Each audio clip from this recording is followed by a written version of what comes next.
కన్యా రాశి వారికి ఈ వారం మధ్యస్థ ఫలితాలు గోచరిస్తుంది. ద్వితీయ భాగ్యాధిపతి అయిన శుక్రుడు జన్మరాశిలో నిలిచిపడి ఉన్నారు. అదేవిధంగా పంచమ షష్టమాధిపతి అయిన శని సప్తమంలో ఉన్నారు. వివాహ సంబంధించిన విషయాలు కావచ్చు, ధన సంబంధించిన విషయాలు కావచ్చు, కాస్త ఇబ్బంది పెట్టే విధంగా గ్రహతులు గోచరిస్తోంది. అదేవిధంగా స్థిరాస్తులకు సంబంధించిన విషయాలు సానుకూలపడుతుంది. ఎప్పుడో రావాల్సిన స్థిరాస్తి ఏదైతే ఉందో అది మీ చేతికి అంది రావడం, కోర్టు సంబంధించిన వ్యవహారాలు ఏవైతే ఉన్నాయో అవి మీకు అనుకూలంగా మారే అవకాశం గోచరిస్తుంది. అదేవిధంగా భాగ్యాధిపతి అయిన శుక్రుడు జన్మరాశిలో ఉన్నారు. రాశ్యాధిపతి దశమాధిపతి అయిన బుధుడు దశమ స్థానంలో ఉన్నారు. లాభంలో గురువు ఉన్నారు, రవి కూడా ఉన్నారు. కొన్ని పనులు చేతి దాకా వచ్చి చేజారిపోతుంది.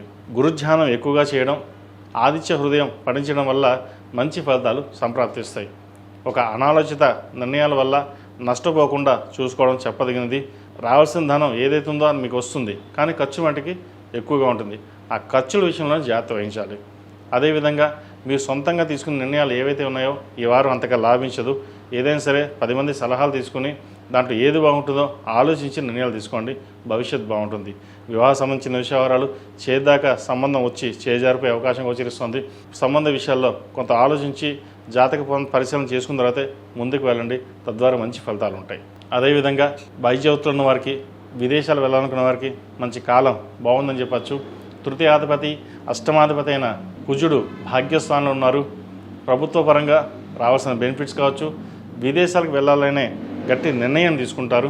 విదేశాల ప్రయత్నాలు ఇప్పటి నుంచి ప్రారంభించండి. ఆన్సైట్కి వెళ్ళే వాళ్ళు చక్కగా ప్రారంభిస్తే ఇప్పటి నుంచే విదేశాలకు వెళ్ళే అవకాశాలు తప్పకుండా గ్రహతులు గోచరిస్తుంది. అదేవిధంగా ఉద్యోగ స్థానచలనం అనేది సూచిస్తోంది. అయితే ఉన్న ఉద్యోగంలోనే స్థానచలనం లేకుండా కంటిన్యూ చేయడం ప్రస్తుతం చెప్పదగిన సూచన. ఈ రాశివారు ప్రతిరోజు ప్రతినిత్యం ఓం నమో నారాయణ ఉతులతో దీపారాయణ చేయడం, అదేవిధంగా లక్ష్మీ అష్టోత్తరంతో, అదేవిధంగా ఆరావళి కుంకుమ, కుబేరు కుంకుమతో లక్ష్మీ అష్టోత్తరం పూజ చేయండి, మంచి ఫలితాలు సంప్రాప్తిస్తాయి. ఈ రాశిలో జన్మించిన వారికి కలిసి వచ్చే సంఖ్య 9, కలిసి వచ్చే రంగు తెలుపు. ఏదైనా పని మీద బయటికి వెళ్ళేప్పుడు బుధవారం కానీ మంగళవారం అడిగిన వెళ్ళండి, మంచి ఫలితాలు సంప్రాప్తిస్తాయి. కొన్ని విషయాలలో మనం తీసుకున్న నిర్ణయాలు అది కరెక్టా కాదా అనే ఆలోచన ఎక్కువగా ఉంటుంది. కొన్ని తొందరపాటు నిర్ణయాల వల్ల నష్టపోకుండా మటుకి జాగ్రత్త వహించాలి. ఈ పూజస్టోర్.in పసుపు కుంకుమ నుంచి దేవత విగ్రహాల దాకా అన్ని రకాల పూజలు, వ్రతాలు, గృహప్రవేశం, హోమాది శుభకార్యాలకు కావలసిన పూజా సామాగ్రి అంతా ఒక్కొక్క క్లిక్ తోనే మీ ఇంటి వద్దనే పొందండి. ఈ పూజస్టోర్.in